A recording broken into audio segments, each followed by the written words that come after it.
Have you ever wondered what it takes to truly master your mind and defy the odds? Today we dive into the extraordinary life of David Goggins through his book, Can't Hurt Me. This is not just a book, it's a masterclass in mental toughness and resilience. From overcoming a traumatic childhood to becoming a Navy SEAL and an ultra-endurance athlete, David's story is a testament to the power of the human spirit. Stay tuned to find out how you too can push beyond your limits and achieve the impossible. Trust me, you won't want to miss a single moment of this incredible journey. David Goggins believes that most people only utilize about 40% of their true potential. According to him, we often fail to tap into our natural abilities and capabilities. Throughout his life, David has repeatedly proven that he can push himself further, break his limits, and achieve more than what seems possible. If he can do it, so can you. You can overcome all the pain, fear, and challenge facing the impossible task. When training began, David was 6 foot 2 inches tall and weighed 175 pounds. He excelled in running, push-ups, sit-ups, and flutter kicks. However, swimming was a crucial skill for pararescue, and David was not proficient in it. Due to financial constraints, his mother could never afford swimming lessons for him. David had to undergo several water exercises during the training. The instructors tested their confidence underwater, as rescue missions often required soldiers to jump into the ocean. David struggled significantly with this, and his performance score was very low. The underwater training lasted 10 weeks. During this period, he also had to undergo a medical checkup and blood tests. During the checkup, doctors discovered that David had sickle cell anemia. This condition could lead to a heart attack with excessive exercise. They left the decision to continue the training up to David. The underwater training was becoming unbearable for him.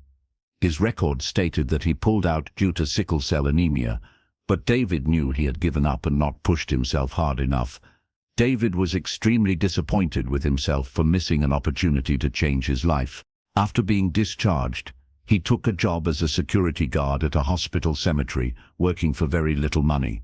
To cope with his failure, David started overeating, often finishing an entire box of donuts in one sitting. This caused his weight to balloon to 300 pounds. One night at the hospital, David met a man working for Ecolab, a pest control company. The man mentioned he got a free truck, didn't have a boss breathing down his neck, and earned 30% more than David. Intrigued, David decided to take the job. However, working there was incredibly challenging. David spent entire nights moving from one restaurant to another, catching rats and cockroaches. He would set traps for rats and spray insecticides in filthy restaurant kitchens. Knowing the condition of these kitchens, you would never want to eat there. David worked this job for several months. One day, in a restaurant, he found a massive cockroach infestation under the kitchen sink. When he sprayed them, they scattered everywhere. Some crawled on the walls, others flew onto his head and shoulders. At that moment, David realized he had had enough. He ran out of the restaurant, leaving all his equipment behind. When he got home, the first thing he did was take a long hot shower. After showering, David saw a commercial on TV for Navy SEALs, the world's toughest operational force. The commanding officer in the commercial said they needed men who didn't settle for being average and who had the drive to overcome every challenge. David felt as if this message was directed at him. Tired of his aimless life, he decided to prove himself once again. Many officers rejected him initially because he was too overweight, but David didn't give up. Finally, he met Officer Sho, who believed in him. Sho told David that he had to lose 100 pounds in 3 months and retake the ASVAB test, scoring well. David got to work.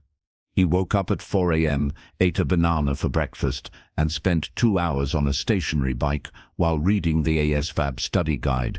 Then he practiced swimming for 2 hours in the pool. After that, he went to the gym for bench press and leg exercises. For dinner, he ate chicken breast and vegetables. Before bed, he spent another 2 hours on the stationary bike.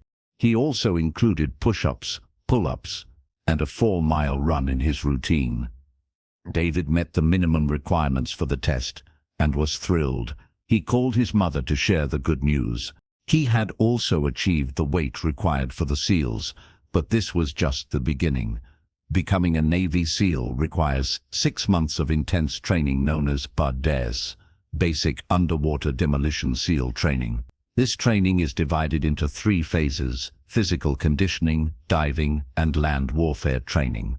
Only about 20% of the candidates successfully complete BUD/DES, as it tests not only their physical strength, but also their mental endurance and determination. David failed the training twice. The first time he was struck by double pneumonia, and the second time he broke his knee. However, he did not give up and tried a third time, ultimately becoming a SEAL. He was given a final chance and told that if he got injured again, his journey would be over. Determined, David decided he would push through no matter what, even if it meant breaking his ankle. He became the only person to attempt BUD/DES 3T. In the second phase, one exercise required them to swim 100 meters with 16 pounds of weight strapped to their waist and an 80-liter water tank tied to their body. Despite these challenges, David succeeded. On the final day of training, instructors had them do numerous push-ups, sit-ups, burpees, and flutter kicks. They were then instructed to dig holes and bury themselves up to their necks. David started laughing during these exercises, finding them no longer torturous. Seeing this, the instructors told him to come out of the hole, as they were amused by his reaction. Finally, David graduated as a Navy SEAL. His mother attended the ceremony. He became one of the few African Americans in Navy SEAL history to achieve this honor. From a troubled childhood, struggling to read and write, to a rebellious teenager working low-paying jobs, David had transformed into a respected Navy SEAL. He aimed to continue overcoming every challenge by controlling his mind and pushing through adversity. For David, the journey didn't end there. He continuously sought ways to challenge himself. He joined the Army Ranger School and graduated with the Honor Man Award. David also spent 2 years working as a hiring officer, traveling from school to share his story and inspire students. David had a successful career as a marathon runner and triathlete. He participated in the San Diego one-day ultra marathon, where he needed to run 100 miles in 24 hours. David completed it in just 19 hours. He also competed in the Las Vegas Marathon and the Hurt 100 in Hawaii. David entered these marathons to gain an invitation to the Badwater Ultramarathon. He aimed to raise money for the Special Operations Warrior Foundation, which provides scholarships to the children of fallen soldiers. The Badwater Ultramarathon covers a grueling 135 miles and is considered the toughest foot race in the world.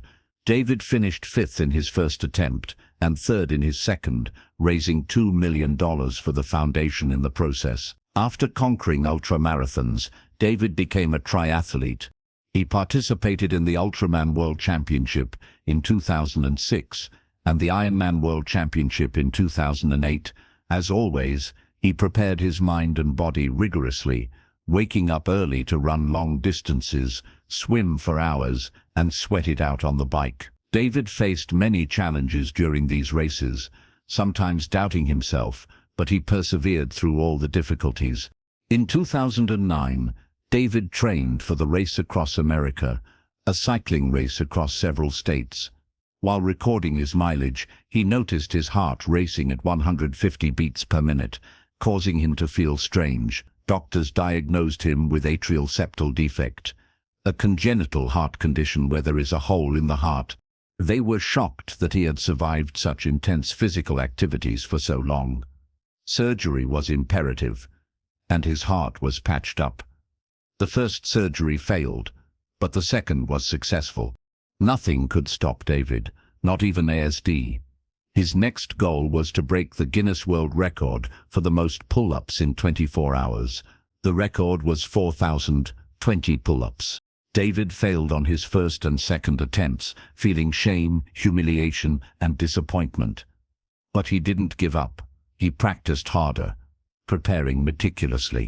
On his third attempt, David succeeded, completing 4,030 pull-ups in just 17 hours. This record stood until 2014. Today, David is a fitness inspiration to his followers on Twitter and Instagram. He is frequently invited to speak at universities and corporate events to inspire others. He motivates students, salesmen, and business executives by telling them that they are capable of much more than they think. He emphasizes that one should not set limits for themselves because, with focus and determination, they can achieve what they once thought impossible. Thank you for listening to our summary of Can't Hurt Me by David Goggins. We hope you found it as inspiring and motivating as we did. Remember, David's story teaches us that no matter how tough life gets, we all have the power to push through and come out stronger on the other side. If you enjoyed this summary, don't forget to like, share, and subscribe to our channel for more transformative book summaries. Until next time, keep pushing your limits and defying the odds.